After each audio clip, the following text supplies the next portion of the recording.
Vos 2 centres de rénovation Home Hardware de Newport et Lens-à-Beaufils et votre caisse Desjardins du littoral gaspésien vous présentent Reflet d'ici. Bonne nouvelle pour les amateurs de plein air hivernal de la Gaspésie. Le centre Avalanche Québec de Sainte-Anne-des-Monts obtient du support alors que le gouvernement du Canada investit dans cette filière. Thierry Haroun a préparé ce reportage. Année après année, cet organisme ne savait pas s'il allait survivre faute d'appui suffisant de la part des instances gouvernementales.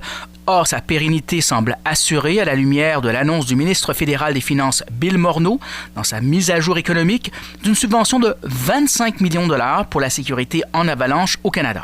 Reste à connaître la somme exacte que recevra Avalanche Québec, rappelle son directeur Dominique Boucher, précisant qu'au final, c'est une bonne nouvelle.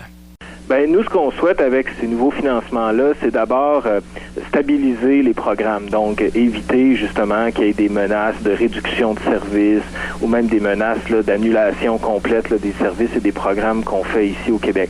Donc, on veut stabiliser tout ça, on veut les bonifier, éventuellement élargir certains services, comme par exemple les programmes de sensibilisation aux avalanches. On essaie de rejoindre notre clientèle cible, là, qui sont d'abord et avant tout les adeptes de sport de montagne en hiver, mais aussi les jeunes. Donc, essayer d'être plus efficace, d'être plus présent. La saison d'Avalanche Québec est déjà commencée et Dominique Boucher admet que les changements climatiques changent la donne dans son métier. Dès la fin de semaine, on va commencer à avoir des premiers bulletins d'avalanche, qui est assez rare là, dans le passé, qu'on commençait au 1er décembre comme prévu. Oui, à ce niveau-là, l'hiver hâtif a un impact sur notre métier.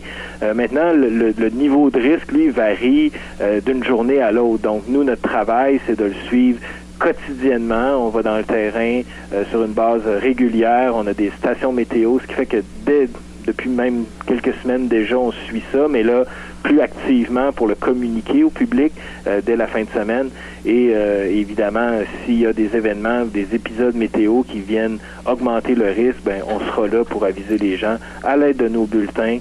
Thierry Haroun, TVCGR, à Percé.